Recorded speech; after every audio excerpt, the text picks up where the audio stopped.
The question of what kind of cardio goalies should do is one that comes up often, and I'm going to answer it here in this video. The simple answer is it depends.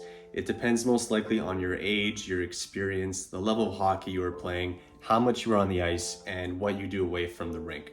We'll start with some basic explanations of the different energy systems, and then we'll look at which ones to focus on and how often to train them. Before we start, hi, I'm Jordan, and our mission at Goalie Strength is to build the best goalies in the world. We want to give goalies the tools to become the best goalies in their league. So if this is interesting to you, please subscribe to the channel. The first energy system we're going to look at is the aerobic system, and it kicks in after a few minutes of exercise, and it can last you for a few hours or more. So the aerobic system requires oxygen, and it provides 98% of the ATP, which stands for adenosine or adenosine triphosphate, which is what provides energy to your body, and it also helps the anaerobic system recharge. So think about going for a jog or doing any kind of low to medium intensity exercise. That will be your aerobic system working. Number two is the anaerobic lactic system. This system does not use oxygen, and it burns glucose as its method of fuel. So typically the anaerobic lactic system will last you from 30 to 90 seconds, and it's something that a runner will use in a 400 to 800 meter race. As goalies, we would use this system when we're killing off a penalty, facing a lot of shots, moving around our crease, doing anything at a high pace. Number three is the anaerobic lactic system. So this is the most powerful system, and it uses your body's creatine phosphate stores to give you energy. It lasts for a short period of time, roughly about 10 seconds. Think about a sprinter. They can only run at 100% intensity for around 10 seconds before they slow down and the other energy systems kick in. Now, this is a very basic explanation of the three energy systems. There is a lot of information out there, and I encourage you to do some more research if you're interested. But for our purposes, we want to understand how this information will improve our goaltending. As goalies, we use all three systems, but the one that I think we should focus on the most is the aerobic system. I think we should focus on the aerobic system because it has the most room for improvement, and a strong aerobic system is a foundation for the anaerobic system. There are many ways to train our aerobic system, but to keep it simple and effective for goalies, I like training in zone 2. So zone 2 you can think of as approximately 60 to 70% of your max heart rate. And it may be even easier for you, rather than using a heart rate monitor while you train, to just think about the talk test. If you're doing a type of exercise and you can sustain a conversation, you can say a sentence without pausing for breath, that is typically going to be zone 2. What you could do is go for a jog, maybe even a brisk walk, a bike ride, rowing machine, jump rope, whatever you want to do. It just has to be at that pace where you can hold a conversation without stopping for breath too often. You're going to want to do this about 1 to 3 times per week for a minimum of 30 minutes, working up to 60 minutes or 90 minutes per session. Obviously, you're going to start where you can, even if that's only for 10 minutes. But ideally, you want to get to a minimum of 30 minutes per session. And then to get maximum benefit from this type of training, you're going to want to have sessions that are 60 to 90 minutes in length. For the anaerobic lactic system, one method you can try is running sprints at the fullest intensity you can. So you're going to want to run for about 20 to 40 seconds. That could be a 200 meter sprint or a 300 meter sprint, with 1 to 3 minutes of rest in between each sprint, and doing that 2 to 4 times per workout. Now, this all depends on your level of conditioning. You may not be able to do it at this level yet, but that's a good place to work up to. It's a good goal to have. I would recommend this type of training maybe 1 time per week. For the anaerobic lactic system, you can do sprints again. It's just that these will be for a shorter period of time. Sprinting for about 10 seconds, resting 2 to 5 minutes between each sprint, and doing that anywhere from 7 to 12 times per workout. And you can do this once or twice a week. It's important to remember that these are just a few ways to train. This is a basic summary of the energy systems, and there are a variety of methods that you can use to get benefits from this type of training, but these are just some easy, simple, and effective recommendations that I would have and what I would do in my training.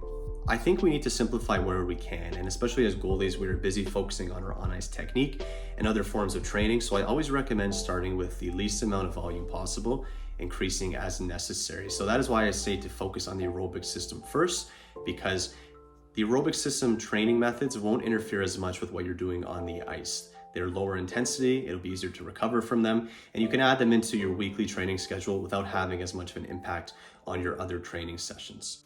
So now the question is, how much cardio do you need to do? And the answer, of course, is it depends. If you are a goalie who plays competitively, like at least 5 times per week, you probably don't need to add in any extra cardio during the season. So because you're on the ice, you're getting a lot of cardio that way.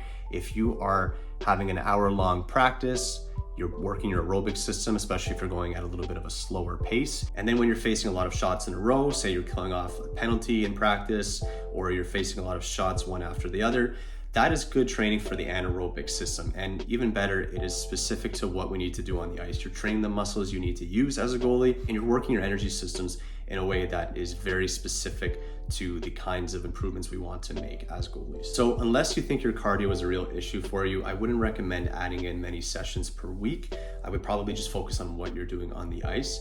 But if it is an issue for you and you really want to focus on your cardio and make it better, I would say start with adding in 1 session of aerobic training per week. So that could be 1 long run or 1 long bike ride, and then adjusting and seeing how you feel from there. You may find that you notice a benefit after a few weeks and then you feel good and you don't need to add in anything else.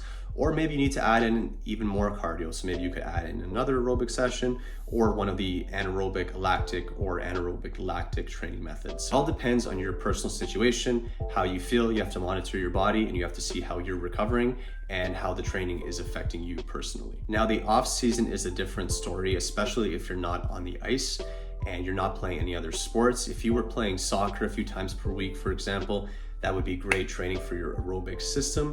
But if you're not doing anything like that, you may want to include 1 to 3 aerobic sessions per week and 1 to 2 sessions of anaerobic lactic and anaerobic lactic workouts. This is very personal and unique to your own situation. I recommend you work with a trainer if possible, or at least do the research yourself and be careful with adding volume and adding more sessions to your workouts. Go slow and adjust and add in what you need to do as necessary. For the beer league goalies, you're probably only on the ice 1 to 2 times per week. So if you are interested, if you want to do this and you have the time, I would definitely recommend adding in some cardio training during your week. So once again, I would start small and I would start with the aerobic system, adding in a long bike ride, going for a brisk walk or a slow jog. That can be really effective at improving your aerobic system and making sure that you're not getting as tired on the ice. And then of course, if you have the interest, if you have the time, you may want to add in some hill sprints, some squat jumps for time, or bike rides with higher resistance for short, intense bursts. This is going to be working your anaerobic system and it will complement what you're doing on the aerobic side. Now, none of this is set in stone and you don't have to be perfect.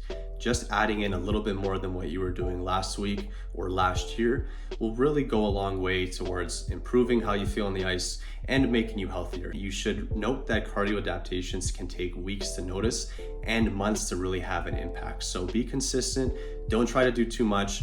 Don't do so much that you feel like you can't keep it up. You want to have a schedule that is easy to adhere to. Depending on your situation, you may not need cardio, but if you've decided that you want to add in extra cardio sessions, I think you'll be really happy with the impact and the benefits you notice from doing this.